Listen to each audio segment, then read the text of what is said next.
Kelvin Gastelum versus Ian Heinisch.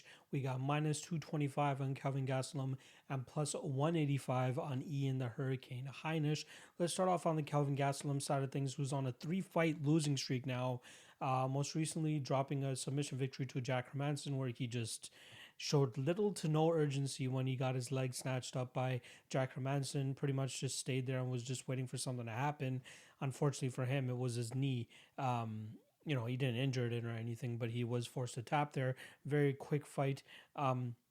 Before that, loses a split decision to Darren Till. I believe that took place at UFC 244, which was the BMF title between Nate Diaz and Jorge Masvidal.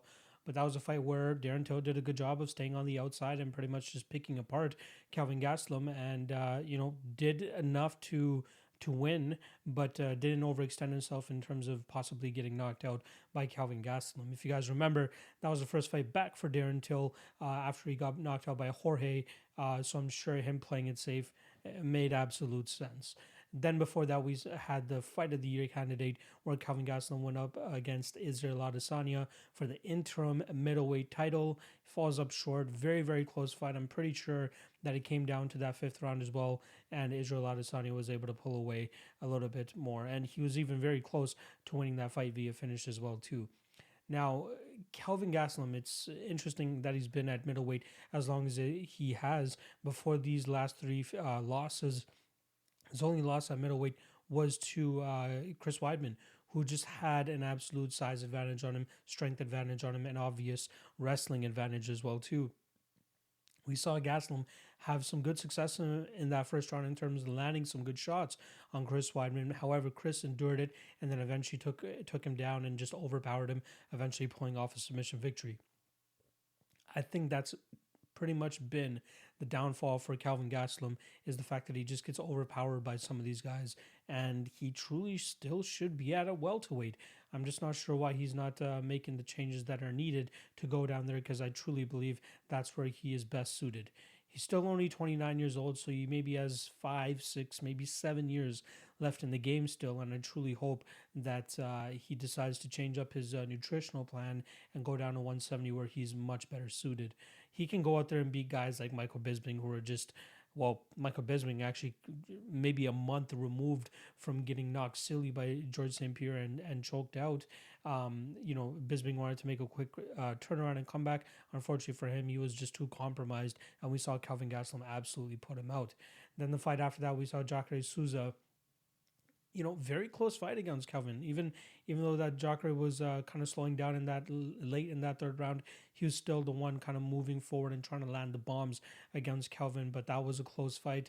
But it's the guys that are closer to their primes that are going to give a guy like Kelvin Gastelum issues. Now, luckily for him, Ian Heinisch, 5'11", 2-inch height advantage. He's gonna have a half-inch reach advantage as well too. Doesn't seem like the most intimidating guy compared to the last 3 guys that Kelvin Gastelum has gone up against. So that's why I do kind of favor Kelvin here.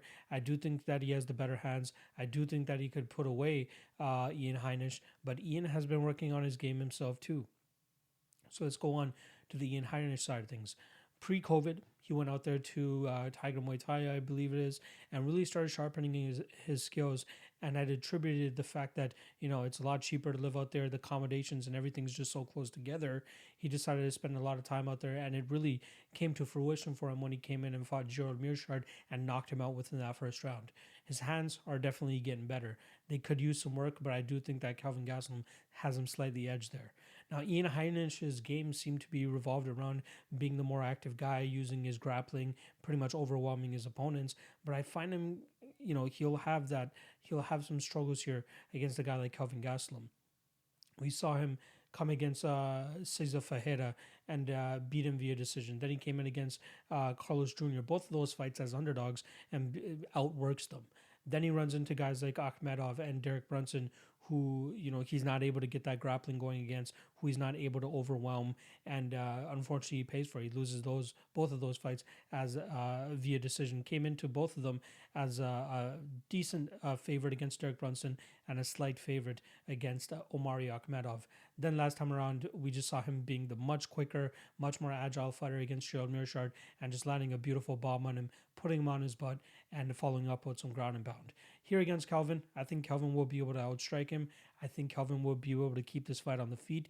He's a very crafty and nifty, grappler himself, as Kelvin I'm talking about. So I think that whatever Heinisch throws at him, Kelvin will be able to deal with it. Like, if you guys remember that short Jack Hermansson fight, Hermansson's the one's going for a body lock takedown, and during the momentum of the fall, you see Kelvin readjust the momentum of it and end up being the one on top. Unfortunately for him, he's just not able to deal with the power of Jack Hermansson off of his back, which is when Jack rolls for the leg and eventually gets that heel hook. I don't think Ian Heinisch has that in his game. I don't think he has heel hooks in his game. He's not a crazy jiu-jitsu guy. He's only a purple belt. I think Kelvin will have him beat there.